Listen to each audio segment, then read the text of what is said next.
Welcome to today's episode of Cooking with Keith. Today we're going to cook some sports-related halftime type food. We're going to make some chicken wings, we're going to make some mozzarella and carosa, we're going to make some guacamole, and last but not least, we're going to make some tomato salsa. So stay tuned. So you have your chicken wing. You're going to get it hopefully right there in the knuckle. Right there. Right there. This you put over for your stock. Here you got your two pieces. One more time. Right there. Right there. Now we got our chicken wings ready to go into our hot sauce we're about to make. Okay, you can't get any simpler than this. You have a couple of ingredients. We're starting out with a half a stick of butter, which we're going to melt into this pan with Frank's Red Hot. I'm not supporting this. You have to use a Red Hot sauce. This is the traditional buffalo wing Red Hot sauce. About a half a bottle, depending on how many wings. We're going to make about 18 wings in total. So about half a bottle or so of this. The Worcestershire sauce, mentioned previously, goes in here.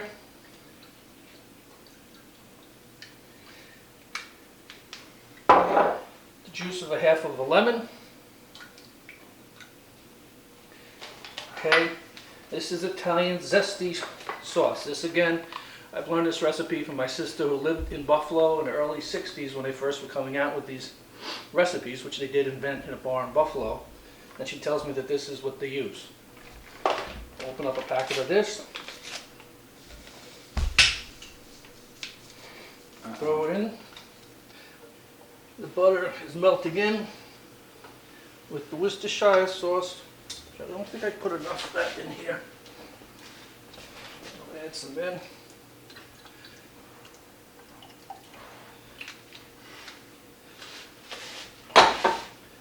And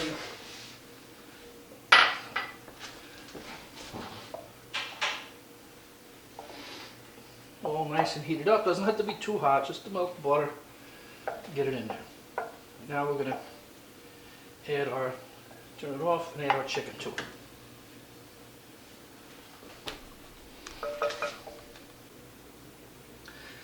Okay, I love to use these aluminum pans. You buy them in the store about 99 cents each because you just burn the heck out of these cookie pans if you use a regular one. I try to put a little bit of olive oil on it just to help them not stick, even though the chicken has a lot of fat on it. I use my trusty tongs, smash it through the olive oil so it spreads it around, and just put them not too close together. You don't want them dry. You don't want them to be hugging each other because they won't get cooked all the way around. And you want them reasonably done.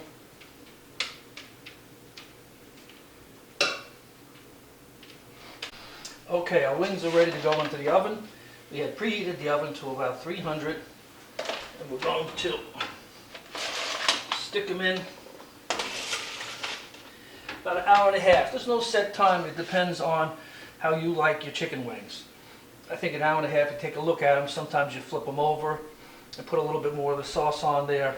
But once they're cooked, you cannot use that same sauce because that's already been contaminated with the live chicken. So we'll see in about an hour and a half. While they're cooking, we're going to add some blue cheese. So this is not very complicated. Go to the store, you buy a bottle of blue cheese. This one is creamy Wisconsin. It should be a chunky. But since we have the wrong one, and sometimes you just use what's in your house, you just take a piece of blue cheese and crumble it up with what you have here.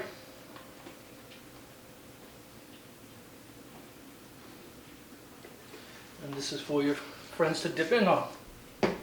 Let's check on those chicken wings. Okay, yeah, chicken wings, a little hot, a little crispy, the way I kind of like them.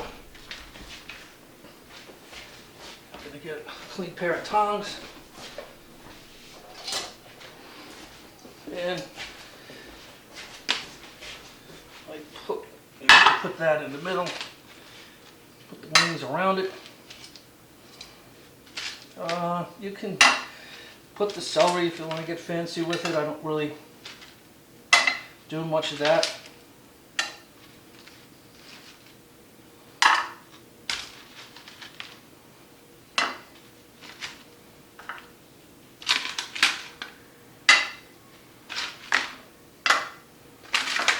Okay, and that's a little bit of a starter for us.